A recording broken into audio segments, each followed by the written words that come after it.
BJP के राष्ट्रीय महासचिव कैलाश विजयवर्गीय ने मोदी सरकार की दूसरी पारी के 1 वर्ष को लेकर मीडिया से चर्चा की। प्रधानमंत्री नरेंद्र मोदी को बताया विश्व का नेता, 3 तलाक, धारा 370, नागरिकता संशोधन बिल, राम मंदिर जैसे फैसलों को बताया ऐतिहासिक। बंगाल की मुख्यमंत्री ममता बनर्जी और राहुल गांधी पर साधा निशाना। नरेंद्र मोदी सरकार के दूसरी पारी के 1 वर्ष पूर्ण होने पर बीजेपी द्वारा सरकार की उपलब्धि लगातार जनता को बताई जा रही है। यही कारण है कि इंदौर में बीजेपी के राष्ट्रीय महासचिव कैलाश विजयवर्गीय द्वारा मोदी सरकार द्वारा पिछले 1 वर्ष में किए गए कार्यों की जानकारी मीडिया के सामने दी गई। विजयवर्गीय ने बताया कि देश की जनता ने 6 वर्ष पूर्व नरेंद्र मोदी को देश की कमान सौंपी थी, जिसके बाद प्रधानमंत्री नरेंद्र मोदी ने पूरे विश्व में भारत को एक अलग ही पहचान दिलाई। यही कारण है कि प्रधानमंत्री नरेंद्र मोदी देश के ही नहीं पूरे विश्व के नेता बन गए। विजयवर्गीय ने धारा 370, 3 तलाक, नागरिकता संशोधन बिल सहित राम मंदिर निर्माण सहित ऐतिहासिक फैसले लिए हैं। वहीं बंगाल की मुख्यमंत्री ममता बनर्जी को पूरे देश के मुख्यमंत्री में गैर जिम्मेदार मुख्यमंत्री बताया। बीजेपी के राष्ट्रीय महासचिव कैलाश विजयवर्गीय ने मोदी सरकार की जमकर तारीफ की और बताया कि आज़ादी के बाद जो कांग्रेस की सरकार ने गलती की, यही उसे बीजेपी की सरकार ने गलती को ठीक करने का काम किया। देश में आज़ादी के बाद जम्मू कश्मीर में धारा 370 लगाई गई, जब भी जनसंघ ने इसका विरोध किया था और श्यामा प्रसाद मुखर्जी इसका विरोध करते हुए ही शहीद हो गए। मोदी सरकार ने एक देश का कानून के तहत जम्मू कश्मीर से धारा 370 हटाने का काम किया। वहीं देश में मुस्लिम महिलाएं लगातार 3 तलाक जैसे कानून के चलते प्रताड़ित हो रही थी। प्रधानमंत्री नरेंद्र मोदी ने मुस्लिम महिलाओं का दर्द समझकर देश में से 3 तलाक को लेकर कानून बनाया, जिसके बाद मुस्लिम महिलाओं को प्रताड़ना से मुक्ति मिली। आज़ादी के बाद से ही पाकिस्तान सहित बांग्लादेश में अल्पसंख्यकों को प्रताड़ित किया गया। मोदी सरकार ने ऐसे अल्पसंख्यकों के लिए देश में नागरिकता देने के लिए नागरिकता संशोधन कानून बनाया, जिससे वह भारत जैसे देश में सम्मान के साथ अपना जीवन यापन कर सके। राम मंदिर को लेकर कांग्रेस की सरकार लगातार भ्रम फैलाती रही, लेकिन मोदी सरकार ने सुप्रीम कोर्ट में राम मंदिर से जुड़े दस्तावेज दिए, जिसके बाद अब राम मंदिर का काम शुरू हुआ। वहीं राम मंदिर निर्माण में खुदाई में रामलला को लेकर सालों पुराने कई सबूत मिले हैं। विजयवर्गीय ने कहा कि पहले की देश की सरकार को पाकिस्तान आंख दिखाता था, लेकिन प्रधानमंत्री नरेंद्र मोदी के आते ही पाकिस्तान को विश्व के किसी देश में खड़ा रहने के लायक नहीं छोड़ा। सिर्फ चीन ही पाकिस्तान के साथ है, जबकि विश्व के कई मुस्लिम देश भारत के साथ है। 370 लगने के बाद जिस प्रकार अलगाववादी ताकतों ने जम्मू कश्मीर में एक वहाँ के स्थानीय रहने वाले पंडितों के साथ, सिख लोगों के साथ जो अमानवीय व्यवहार किया, वहाँ से निकाल के बाहर कर दिया। अपने ही देश में जम्मू कश्मीर के रहने वाले लोग अपने ही देश में शरणार्थी की जिंदगी जीने को मजबूर हो गए। तब इस देश के तत्कालीन सत्ताधारी लोगों ने वोट की राजनीति के कारण उन सब कश्मीर पंडितों की, हमारे सिख बंधुओं की कोई चिंता नहीं की। वो शरणार्थी की जिंदगी जी रहे थे। मुझे कहते हुए बहुत गर्व है कि धारा 370 हटने के बाद वहां पर 5 लाख लोगों को बसाने का काम भारतीय जनता पार्टी की सरकार ने आतंकवाद को चुनौती दी। सबसे ज्यादा आतंकवादियों को मारने का काम, पकड़ने का काम मोदी जी की सरकार ने किया। आज पाकिस्तान इस बात को लेकर विश्व में घूम रहा। एक समय था कि विश्व के मंच पर पाकिस्तान बहुत भारी पड़ता था भारत से, इसलिए कि सारे इस्लामिक राष्ट्र उनके समर्थन में खड़े हो जाते थे।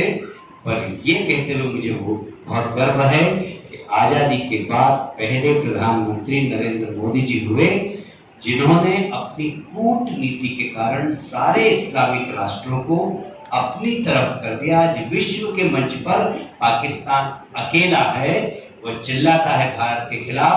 दुनिया का कोई देश उसके साथ में खड़ा नहीं होता, सिर्फ एक चाइना को छोड़। इस्लामिक राष्ट्र भी आज हमारे साथ, ये कूटनीतिक सफलता है मोदी जी की। और इसने एक एक करके जिस तरीके से अर्थव्यवस्था की बात करें, पिछले 5 वर्षों में जो आधारभूत व्यवस्था की थी अर्थव्यवस्था की, हम 6 बड़ी आर्थिक ताकतों में से एक हो गए थे। ये तो कोरोना का एक संकट आ गया, आर्थिक मंदी का एक दौर आ गया, पर इसमें भी अवसर तलाश है। इसमें भी हमारे देश के प्रधानमंत्री ने अपनी सर्वश्रेष्ठ लीडरशिप को दुनिया के सामने प्रतिस्थापित किया। जो देश अपने आप को सबसे ज्यादा तकनीकी रूप से संपन्न मानते थे, आर्थिक रूप से संपन्न मानते थे, जिनको दम्भ था कि हम बहुत ताकतवर देश हैं, वहां पर कोरोना ने उस देश के समाज को तोड़कर रख दिया।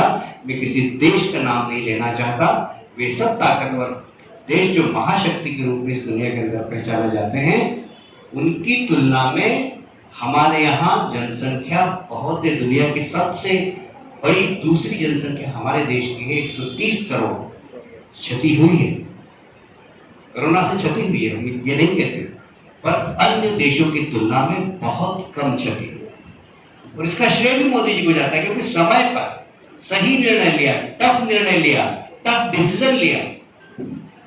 राजनेता की पहचान ही यही होती है कि विपरीत परिस्थिति में किस प्रकार के निर्णय लें और उसका परिणाम क्या हो।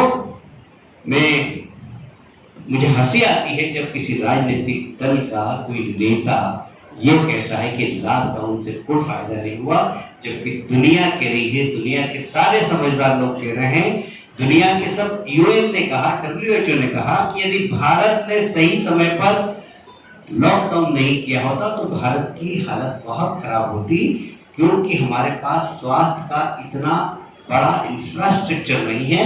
यहाँ पर यदि यह बीमारी गांव तक फैल जाती तो पता नहीं क्या होता इस देश का। पर सही समय पर सही निर्णय लेना, देशवासियों को अपने साथ खड़ा करना, ये नेतृत्व क्षमता का परिणाम था कि उन्होंने कहा कि जनता कर्फ्यू, तो लोग अपने घर में चले गए। उन्होंने कहा कि जितने भी कोरोना वॉरियर्स है उनके समर्थन में थाली बजाओ, लोग अपने घर से खड़े होकर थालियां बजाई, सीटी बजाई, उनका समर्थन किया। लोग, प्रधानमंत्री ने कहा कि लॉकडाउन में अपने घर में रहो, लोग अभाव के अंदर घर में रहे। यह बताते हुए भी बहुत प्रसन्नता है कि आजादी के बाद से, आप सब जानते हैं, जब देश का विभाजन हुआ तब लगभग 8% मुस्लिम हमारे देश के अंदर थे और लगभग 27 से 28% हिंदू पाकिस्तान में। मैं एक दलित नेता का जिक्र करना चाहता हूं जो मोहम्मद जिन्ना के साथ थे। उन्होंने मोहम्मद जिन्ना का समर्थन किया। वहां पर जब मोहम्मद जिन्ना के नेतृत्व में सरकार बनी तो उसमें वो लॉ सेक्रेटरी थे। जब उन्होंने वहां पर हिंदुओं पर अत्याचार देखा भारत विभाजन के बाद, तो वे पाकिस्तान छोड़कर भारत आ गए। उन्होंने कहा कि मैंने बहुत बड़ी भूल की थी कि जिन्ना के भारत विभाजन के प्रस्ताव में सारे दलितों को मैं वहां ले गया था, पर वहां पर जिस तरीके से दलितों के ऊपर अत्याचार हुआ वो तो छोड़कर आ गए। पर धीरे धीरे धीरे 28% से अब पाकिस्तान में हिंदुओं की संख्या मात्र, ऑफिशियली वो बताते हैं कि 7% है, पर मेरे ख्याल से 1-2% भी नहीं बची है। और प्रतिदिन वहां पर हिंदू बालिकाओं का अपहरण होता है, उनसे निकाह कर लेते हैं। ये रोज हो रहा है पाकिस्तान। वहां हिंदू समाप्त हो गए तो कुछ लोग भागकर हमारे यहाँ आ गए, उन्हें नागरिकता नहीं दिलाई। मैं याद दिलाना चाहता हूं, इस पार्लियामेंट के अंदर पंडित जवाहरलाल नेहरू ने कहा था, उस समय के शिक्षा मंत्री मोहम्मद कलाम आजाद ने कहा कि जो हिंदू पाकिस्तान में रह रहा है, यदि वो वहां पर अपने आप को असुरक्षित महसूस करता है तो वो यहाँ आ जाए। यदि वहां वो शिक्षक हो तो उस शिक्षक की नौकरी को हम देंगे यहाँ। ये मोहम्मद कलाम आजाद ने पार्लियामेंट में कहा। सरदार वल्लभ भाई पटेल ने भी कहा। तत्कालीन देश के राष्ट्रपति राजेंद्र प्रसाद जी ने भी कहा था कि वहां पर जो हिंदू है, भारत सरकार को चाहिए कि उनको ससम्मान यहाँ पर लाए, जो प्रताड़ित हो रहे हैं उन्हें नागरिकता दें। और तब से लेके आज तक जो पाकिस्तान में रह रहे हिंदू थे वो भाग कर हमारे यहाँ आए, उन्हें नागरिकता नहीं मिली।